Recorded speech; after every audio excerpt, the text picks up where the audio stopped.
سیدنا المصطفیٰ اما بعد، محترم سامعین کرام، آج کا ہمارا درس ایک ایسے مسئلے سے متعلق ہے جس میں ہم سب مبتلا ہے۔ آج کل ہم میں سے ہر ایک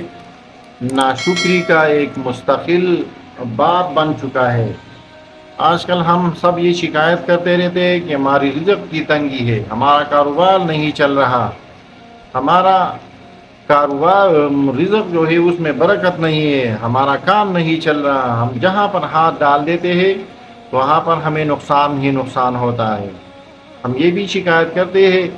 کہ آئے روز ہم کئی نہ کئی مصیبتوں سے ہمارا سامنا پڑتا ہے۔ یاد رکھیے،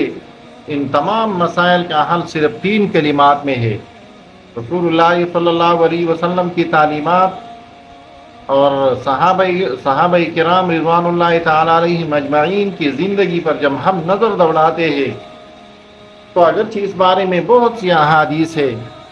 لیکن ایک حدیث میں ان تینوں کاموں کا علاج ذکر کیا گیا ہے، اور اس کا علاج یہ ہے کہ قرآن کریم میں اللہ جل شانہ کا ارشاد ہے وَلَئِن شَكَرْتُمْ لَأَزِيدَنَّكُمْ، کہ اگر آپ اللہ جل شانہ کا شکر ادا کر دیتے ہو تو آپ پر اللہ جل شانہ اپنی نعمتوں کو مزید زیادہ کر دے گا۔ اگر ہم اللہ جل شانہ کی انعامات کا تذکرہ کر دیتے ہیں تو قرآن کریم میں 2 جگہ اللہ جل شانہ فرماتے ہیں کہ اگر آپ اللہ جل شانہ کی نعمتوں کو گنو گے وَإِن تَعُدُّوا نِعْمَتَ اللَّهِ لَا تُحْصُوهَا، تو آپ ان کو گن نہیں سکو گے۔ تو سب سے پہلا جو کام ہمیں کرنا چاہیے وہ ہر وقت الحمدللہ کہہ دینی چاہیے، اور اللہ جل شانہ کا کثرت سے شکر ادا کر دینی چاہیے، کیونکہ جب ہم اللہ جل شانہ کا شکر ادا کریں گے تو اللہ جل شانہ اپنی نعمتوں کو مزید ہمارے اوپر زیادہ کریں گے۔ دوسرا ہمارا جو سب سے بڑا مسئلہ ہے وہ رزق کی تنگی ہے، کاروبار میں برکت کا نہ ہونا ہے،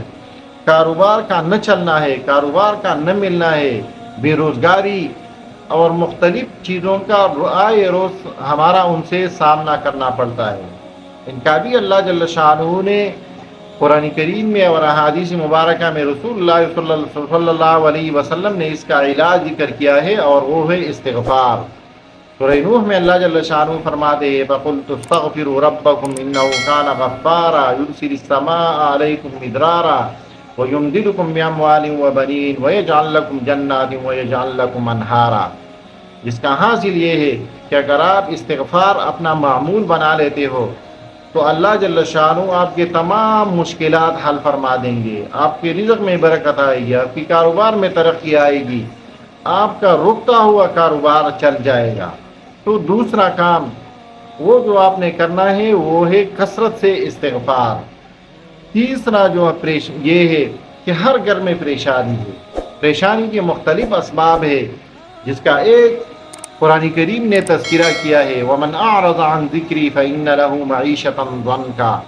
کہ جو بھی ہماری قرآن کریم سے روگردانی کرے گا، ان سے دور ہوگا، اس کی زندگی جو ہے وہ اجیرن بن جائے گی۔ کبھی یہ ہوتا ہے کہ ہمارے پہ در پہ ہمارے اوپر پریشانی آتی ہے، تو ایک تو ہمیں یہ کرنا ہے کہ ہمیں قرآن کی طرف رجوع کرنی چاہیے۔ دوسرا جو کام ہے وہ ہے لا حول ولا قوت الا باللہ، کثرت سے پڑھ لینی چاہیے۔ ابھی کوئی بندہ کہے گا کہ یہ وظائف تو میں سارا دن کروں گا، تو ایک بات یاد رکھیے، آپ جب اللہ جل شانہ کی نعمتوں میں سوچیں گے تو آپ کو فوراً الحمدللہ کہہ دینی چاہیے۔ مریض کو آپ نے دیکھا تو آپ نے الحمدللہ کہنے ہے، یا اللہ شکر ہے میں تو صحت والا ہوں۔ کسی کی اولاد نہیں ہے اور آپ کا اولاد ہے تو آپ نے الحمدللہ کہنا ہے۔ اسی طرح استغفار اور لا حول ولا قوت الا باللہ کے بارے میں علماء کرام فرماتے ہیں کہ اپنے اوپر لازم کرو کہ میں روزانہ کم از کم 313 مرتبہ استغفار کروں گا، اور 313 مرتبہ میں لا حول ولا قوت الا باللہ کروں گا۔ ساتھ ہی نماز با جماعت اور نماز پنجگانہ کی پابندی کروں گا، اور قرآن کریم کی طرف ضرور رجوع کروں گا۔ اگر یہ 5 کام آپ کر دیتے ہو تو یاد رکھیے آپ کے تمام مسائل اللہ جل شانہ حل فرما لیں گے۔